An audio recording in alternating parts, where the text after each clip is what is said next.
Adam Smith's idea of the invisible hand is one of the most quoted phrases in economics, and also one of the most misunderstood ideas in modern history, because over time it has been simplified, twisted, and sometimes weaponized to justify ideas Smith himself never fully supported. So to understand what the invisible hand really meant, we have to travel back to the 18th century, to a world very different from ours, a world where kings controlled trade, where monopolies were protected by law, and where ordinary people had little freedom to improve their lives through commerce. Adam Smith was born in 1723 in Scotland, during the Age of Enlightenment, a time when philosophers were questioning authority, tradition, and power, and asking radical questions about human nature, morality, and society. Smith was not originally an economist, as we think of the term today.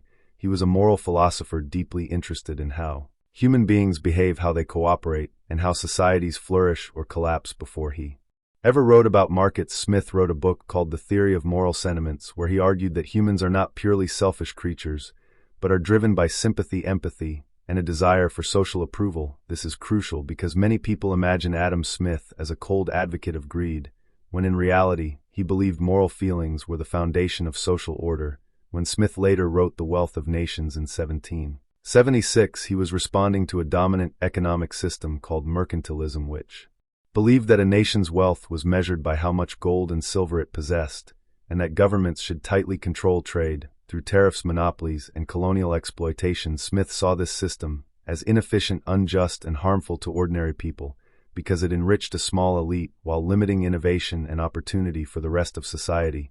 He observed that when individuals were allowed to pursue their own interests freely within a framework of justice and competition, something remarkable happened. Resources were allocated more efficiently, goods became cheaper, quality improved, and society as a whole became wealthier. This is where the invisible hand enters the story, but not in the way it is often portrayed today. The phrase invisible hand appears only a few times in all of Smith's writings, and never as a grand universal law of economics. In The Wealth of Nations, Smith used the metaphor to describe a specific situation where merchants preferred to invest their capital domestically rather than abroad, not because they wanted to help their country, but because it felt safer and more familiar.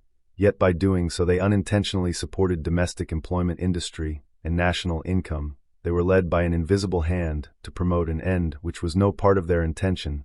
This was not a claim that markets are magically perfect or that selfishness automatically produces good outcomes. Rather, it was an observation about unintended consequences. Human actions often produce results beyond what individuals plan or understand. Smith was fascinated by this idea that complex social order could emerge from individual choices without central planning, but he never argued that this process worked in all circumstances or without limits. In fact, Smith warned repeatedly about the dangers of unchecked power, especially when concentrated in the hands of merchants and corporations. He famously criticized businessmen who met together to conspire against the public by fixing prices or limiting competition.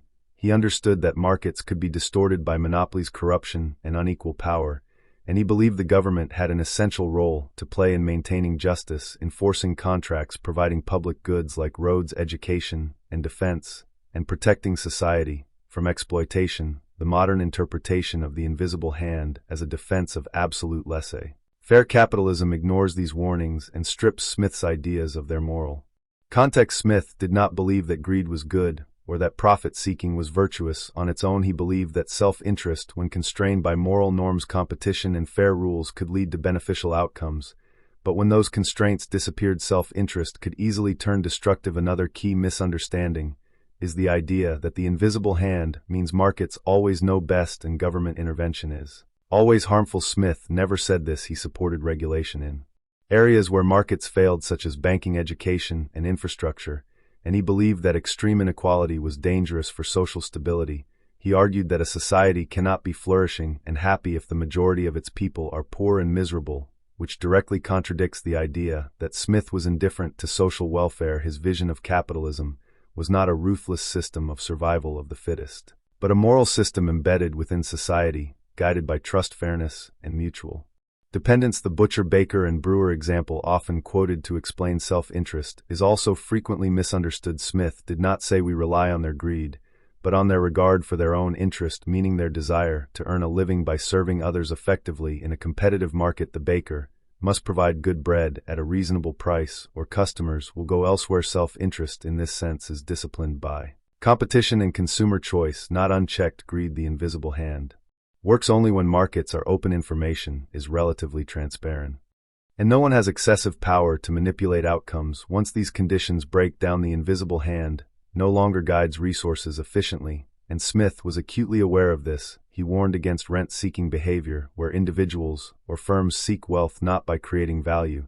but by manipulating laws, regulations, or political influence to their advantage, something he saw frequently in mercantilist Britain and something that remains highly relevant today. Over time, however, Smith's nuanced ideas were simplified into slogans, especially in the 20th century, when economists and politicians seeking to promote free markets elevated the invisible hand into a near mystical force capable of solving all economic problems. This interpretation gained popularity during the Cold War as a contrast to centrally planned economies, and later during the rise of neoliberal policies in the late 20th century, where deregulation, privatization, and reduced government intervention were justified by appealing to Adam Smith. Yet many of these policies ignored the moral and institutional foundations Smith believed were necessary for markets to function properly. They assumed self-interest alone was enough, but Smith never did. In reality, the invisible hand is not a promise of perfect outcomes, but a warning about complexity. It reminds us that social systems are shaped by countless individual decisions interacting in unpredictable ways, and that intentions do not always align with results. Sometimes good intentions produce harm, and sometimes ordinary self-interested behavior produces widespread benefits, but only under the right conditions. Smith's genius was recognizing that order does not always require design, but his wisdom was knowing that freedom without ethics leads to chaos and exploitation. He believed markets were powerful tools, not sacred institutions, and like any tool, they could be misused, misunderstood, or abused. If we strip the invisible hand of its moral and social context, we turn Adam Smith into a caricature rather than a thinker deeply concerned with human well-being, justice, and prosperity. The real lesson of the invisible hand is not that we should worship markets or abandon regulation, but that we should design institutions that align individual incentives with social good, that we should be humble about our ability to control complex systems, and that we should remember that economic activity is ultimately about people, not numbers, profit, not purpose, wealth, not meaning. Smith understood that prosperity is not just about growth, but about dignity, opportunity, and fairness, and he believed that when people are free to pursue their livelihoods within a just and competitive system, society can achieve remarkable progress, but only if it never forgets its moral foundations. This is the Adam Smith rarely quoted today, a philosopher who believed that markets could serve humanity, but only if humanity remained at the center of the market.